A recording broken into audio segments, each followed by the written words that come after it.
This is day 1714 of the Arukh HaShulchan Yomi. Today we're supposed to be doing Siman Shin Ein Zayin Sif Beis to Siman Shin Ein Ches Sif Hey, but yesterday we finished to the end of Siman Shin Ein Zayin.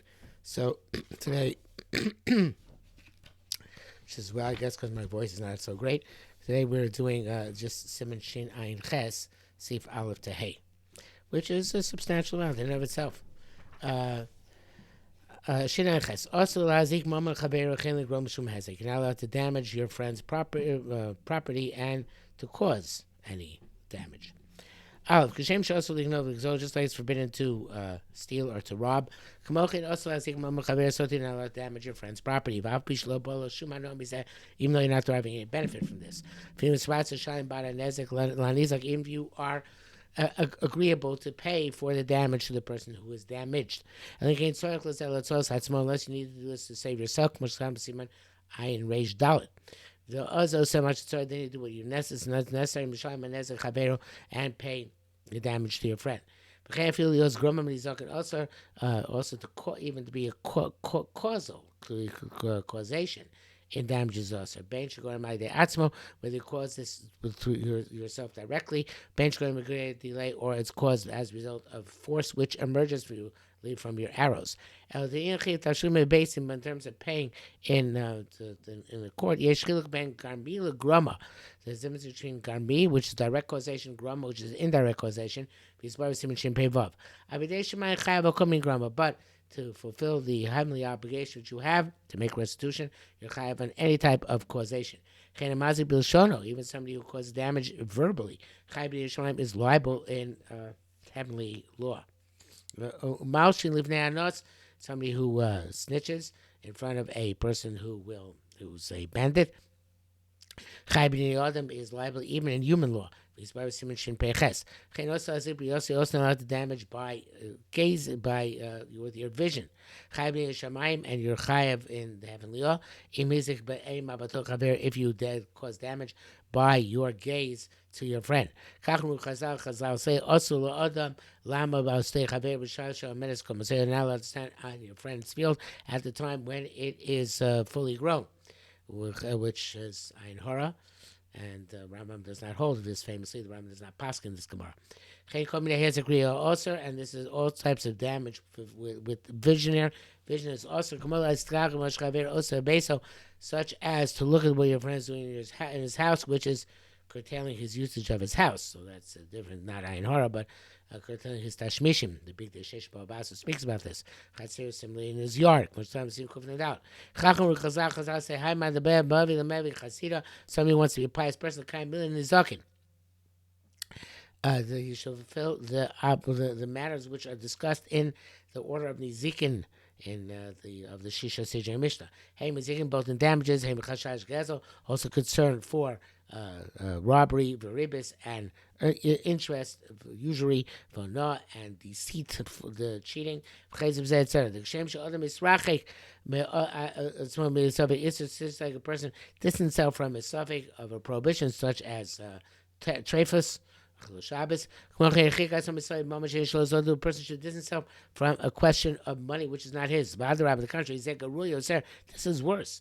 The Be'isra, if you did violated a prohibition, tshuva between you and God, tshuva Yom Kippur tshuva and Yom Kippur atone for you. But things between you and your fellow man, and Yom Kippur is not an atonement.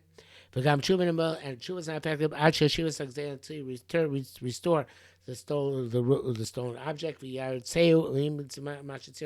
appease your friend of that which will cause him anguish.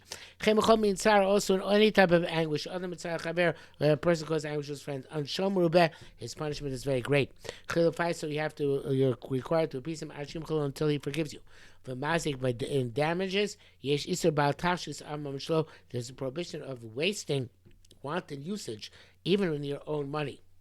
I'm not sure. I don't think they bring something Rabbeinu Yonah, who says that Zikin is a derivative of Lo Sigzol.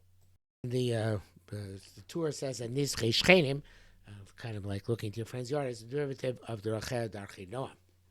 Base Kol Mazik Chayav B'Shalem Nezek Sholem. Anybody damages who has to pay full damage, may I from the best of his property, if he doesn't pay money. Much can have a tough few tests. I feel he's going to be showing a bonus even you damage inadvertently or by you're compelled to do so. Chayav, you still have to pay. For Chazal does the Mikod Chayav al Shoy can say amazing. Chazal expounded a pasuk. You're liable on inadvertent as if you deliberate about unnecessary where you were compelled to do so. Karotson as if you did it out of your own volition. Done muad la'olam, a person always considered to be muad, meaning the person is always responsible for his damages. Ben shoy ben mezid, whether he is inadvertent or deliberate. Ben er ben yoshu, whether he is awake or asleep. V'skim Rabbi said Rishonim. However, our rabbis of Rishonim all agreed, Labachol is chayiv. Not in any type of onus are you chayiv. The onus gomer is absolutely beyond your capacity to anything about it. It's a total act of God. Potter, you are exempt. And also, club is Isaiah gave a term principle. Any onus which is similar to theft is potter. Kain aveda, anything which is similar to a loss is chayiv. Taisus, the rush. It says in Yushambi, that which a person sleeping is liable for damages which come about as a result. Simply when he went to sleep by vessels or Adam or by a person, and he damaged him when he was sleeping, you're liable. If he slept in a place which is empty, somebody else came and laid down next to him, when he came and so put vessels next to him. These are Kamishna Sasheni. And sleeper now damaged the second person, or else came by the vessels. Potter-Rishon, the sleeping person is exempt. Now, Sheni one more. The second person is one who is liable for the damages. Chen Raya, Mashi's bar Stephen Tafiyud base. Evidence comes about in the case of Menir Sakabich Sarabim. If somebody puts down a jug of Shazrai Vacham Niskaba Shavra, somebody else comes and stumbles over it and breaks it. Potter is exempt. Vishain Darish should be only but Mitrachim. Man, so who don't normally look at what's on the road. It's going to put this, so you say an absolute onus, you're exempt.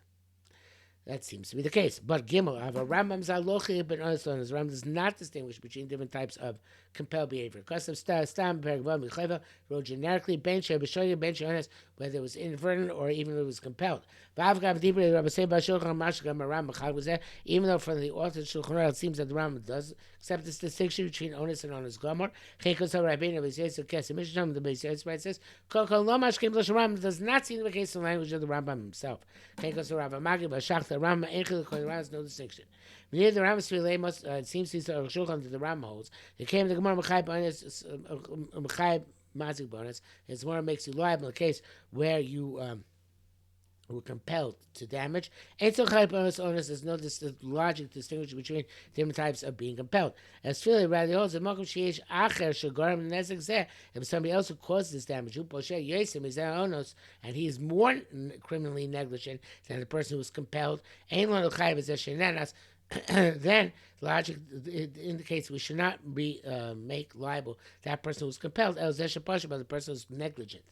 So therefore a second party comes and sleeps near him, or near him, and so puts vessels near him while he's sleeping. Partition of the first guy is exempt. This seems to be the case of Yushalmi. It says because the second guy is the one who is responsible. So the son puts down a jug of Shusarabim. That the person who put it down is criminally negligent, but because he put it down in a place for the mass to walk. And you can't make liable the person who stumbled over it and broke it. Therefore, if you put the vessel in place where he's allowed to put it down, and then this guy stumbled over it and broke it, the guy who stumbled is chayiv. Also, if there's clearly, interestingly, recognizable that this was a divine intervention, this damage, he's potter, the mazik, the damager is potter. Moshe's bar, as we shall see. But God on the air midvara sees another great principle of his words. The zeshis is chayev, that which when you damage, when you compel this to your liable. Zeshis mamish base onus. This is when you actually literally damage at the time of the onus. Konchiniska shasi chaza, such as you stumbled when you were walking. Manova keli, you fell in a vessel, shvav, and you broke it. Avagav niska la poshehu, even though the person stumbled, it's not to be criminally negligent. He's still chayiv. A person is always responsible. And if this object was the vessel was in a place where the owner of the vessel was allowed to put it down, chayav zeh nikal, the person who stumbles is liable. But in be'eshin nikal lo yizik, didn't damage at the time that he stumbled. El achar nizok ayidei zeh. But later on, the damage occurred. Such as you carrying a jug of water. This guy, you stumbled enough and you fell. And the water spilled, and the vessel broke. And then another person walked by, and he slipped in the water, or on the broken pieces of pottery. The first guy's exempt. Because he didn't directly damage him with his own hands. Should go rain, but he caused the second person to have damage through him. He's not criminally negligent. He's not chayav in that he caused the damage. Although I'm not sure about Bidei Shamayim. It says that's in brackets. This resolves the thesis. Base. The Avarayel is the evidence for this. The Rambam writes, somebody who damages his friend's monetary property has a full damages, whether it's inadvertent or compelled. I raise a amazing. It's as if he did it deliberately. Case at house. Nothing nagag. You fall off a roof. The Shabbos the came broke kalim. Or you stumbled and you were walking. Menova kalim and you fell in the vessel. Shvav and broke it. Chayav nezek you have to pay 2 damages. Somebody who smites an animal should pay it. And the person does not distinguish between deliberate or inadvertent. The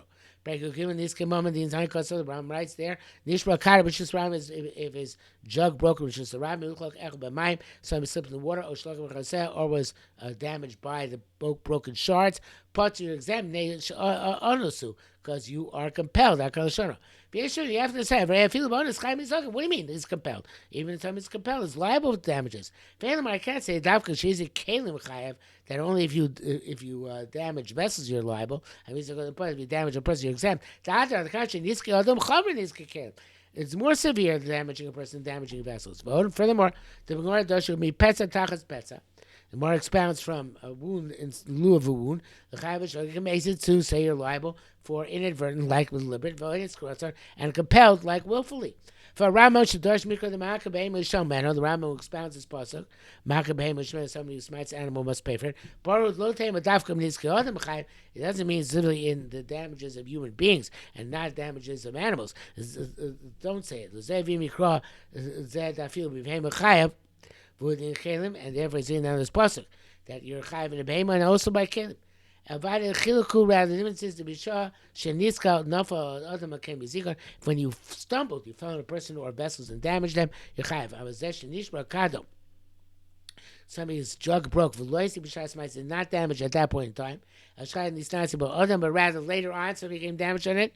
According to that case, a potter exam is because you were compelled. Hey, Ufiza Yeshlav, according to this we understand. But if Rabbeinu Beis Yosef, in the Beis Yosef, Bekat, Sifav, Edik, Tosh, Rambam, Shperva, Mechavel, Kappas, one Rambam, Simatav, Beis Yosef, Yudal, Zayin, Kosef, Misha, Ton, Kat, somebody was holding on to a jug, Viniska, and he stumbled, Vinishwar, Kat, and the jug broke, Visik, Lachem, shots the fila, and damaged other people at the time it fell, Potter is exempt. This guy who somebody stumbled is not a criminal, not criminally negligent. So Tusham is language of the Torah. For lo talk Lashon Rambam should break your gimel this gemam and sharenu. And it doesn't mean that in the language of the Rambam, which you meant. The violate that's the Kenu. So must be the Torah that holds that this way. They distinguish between types of owners. For lo that's a Rambam. The Rambam is not. Even though the Beis Yosef holds a Rambam does no distinction, in that case, why is it chayav when he stumbled and fell on a vessel and broke it? If he's not chayav later on, he's not chayav that time point either. If you're nitzko and find out in both cases you're nikal. You stumbled. But the Torah does not write this aspect of stumbling. Okay, it's the middle of discussion, but that's it for today, actually. Well, let's do Vav, because really it finishes the issue, and we're not really ahead, but not behind. So I'm right. Maybe says really after the base says the nitzka loavi on his karma. Somebody stumbles. It's not complete onus. If you chayav another okay, sure, therefore he's liable. He fell in a vessel and broke it. Basically on the mishas ma'aseh, if you damage the person at the time you were falling, you're potter. Not because the person is less severe than vessels. Because the person who was damaged also should have safeguarded himself. It's true, it's not criminally negligent. It's not like somebody put vessels by somebody sleeping, should see base. But we also should make the first guy liable. He also wasn't criminally negligent. And that which he says in Sim Tavi base, he damaged others. Adam, when he damaged human beings, not a Behema Kalim, because Adam should have been careful. The Behema Kalim Chayav, which was talking by a Behema and Kalim, you're Chayav, because, like we said here, because they have no sense of being careful. Vavshi Shavim Divi Rabbeinu Beiseser, it's not Beiseser, come Dira Eika, that's a Rama, Kamoshka Savnu. They Chayav even Oinus. Lochen Lokasava Turbakan, Hach Niskash Kas Rama, therefore the Tur does not write this issue of stumbling, like the Rambam does. I feel if he must have sim shin anybody who stumbles by something else, whether they clay like a vessel or midget or a ramp or slope or glide or ice, no matter what, it's the same thing, and you are chayav no matter what. On these kalim, not on these other, but the other person should have been careful. And we'll stop here for today.